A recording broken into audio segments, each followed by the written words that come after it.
ওড়িশায় পরিযায়ী শ্রমিক হিসেবে কাজ করতে গিয়ে বাংলাদেশি সন্দেহে দুষ্কৃতীদের হাতে নিহত মুর্শিদাবাদের সুতি থানার অন্তর্গত চকবাহাদুরপুর গ্রামের বাসিন্দা জুয়েল রানার পরিবারের পাশে দাঁড়ালো রাজ্য সরকার। মুখ্যমন্ত্রী মমতা ব্যানার্জির নির্দেশে জুয়েল রানার মা নাজেমা বিবির হাতে মঙ্গলবার সন্ধ্যায় সরকারি চাকরির নিয়োগপত্র তুলে দিয়েছেন মুর্শিদাবাদের সুতি ১ নম্বর ব্লকের বিডিও অরূপ কুমার সাহা। চাকরির নিয়োগপত্র প্রদানের সময় বিডিও অফিসে উপস্থিত ছিলেন জঙ্গিপুরের তৃণমূল সাংসদ খলিলুর রহমান সহ এলাকার বিশিষ্ট সমাজসেবী সুভাষ লালা এবং আরও কয়েকজন। প্রায় ১৫ দিন আগে ওড়িশার সম্বলপুর জেলায় পরিযায়ী শ্রমিক হিসেবে রাজমিস্ত্রির কাজ করতে গিয়েছিলেন মুর্শিদাবাদের সুতি থানার বাসিন্দা জুয়েল রানা, বয়স ২১ বছর।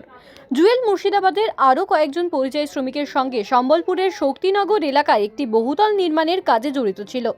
সারাদিনের কাজের শেষে জুয়েল বাকি পরিযায়ী শ্রমিকদের সঙ্গে শান্তিনগর এলাকায় একটি বহুতলেই রাতে ঘুমোতো। সম্প্রতি রাতের অন্ধকারে সেখানে ওড়িশার কয়েকজন বাসিন্দা হানা দেয়। এরপর সেখানে জুয়েলকে বাংলাদেশি সন্দেহে প্রচণ্ড মারধর করা হয়। স্থানীয় হাসপাতালে নিয়ে গেলে জুয়েলকে চিকিৎসকেরা মৃত বলে ঘোষণা করেন। দুষ্কৃতীদের হাতে মারধরের ঘটনায় মুর্শিদাবাদের আরও ২ পরিযায়ী শ্রমিক গুরুতর আহত হন। এই ঘটনাকে কেন্দ্র করে দেশজুড়ে নিন্দার ঝড় বয়ে যাওয়ার পর ওড়িশার বিজেপি সরকার ৬ জনকে গ্রেফতার করে। এবার মৃত ওই পরিযায়ী শ্রমিকের পরিবারের পাশে দাঁড়ালেন রাজ্যের মুখ্যমন্ত্রী মমতা ব্যানার্জি। তার নির্দেশে মৃত পরিযায়ী শ্রমিক জুয়েল রানার মা নাজেমা বিবিকে ভূমি রাজস্ব দপ্তরে স্থায়ী চাকরি দিল রাজ্য সরকার। রাজ্য সরকারের তরফ থেকে সবুজ সংকেত আসার পর মঙ্গলবার সন্ধ্যায় সুতি ১ নম্বর ব্লকের বিডিও অফিসে ডেকে নাজেমার হাতে চাকরির নিয়োগপত্র তুলে দেন বিডিও অরূপ কুমার সাহা।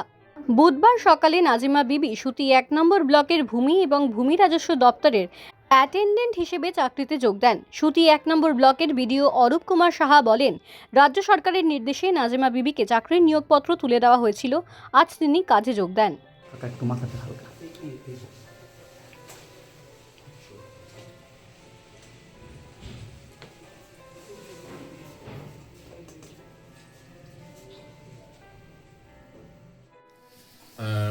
বিষয়টা তো রাজ্য সরকারের তরফে ওনার অ্যাপয়েন্টমেন্ট আমাদের এখানে হয়েছে। তো এমনিতে আমাদের স্টাফ একজন বৃদ্ধি পেলেও উনি যে কাজকর্ম যেটা পারবেন বা যেরকমভাবে করবেন অফিসেরও নিশ্চয়ই অনেক সহায়তা হবে। ওনার কোনো অসুবিধা হবে না, সেটা আমরা নজর রাখবো, খেয়াল রাখবো। অফিসের একজন স্টাফ বৃদ্ধি মানে কাজের একটু সুবিধা হওয়াই বটে। এছাড়া যে ঘটনার পরিপ্রেক্ষিতে ওনার চাকরিটা হয়েছে এখানে, সেটা খুবই মর্মান্তিক একটা দুর্ঘটনা।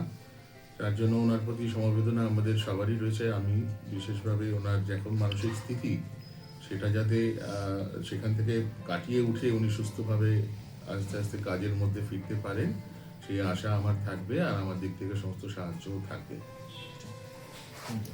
এইটাই।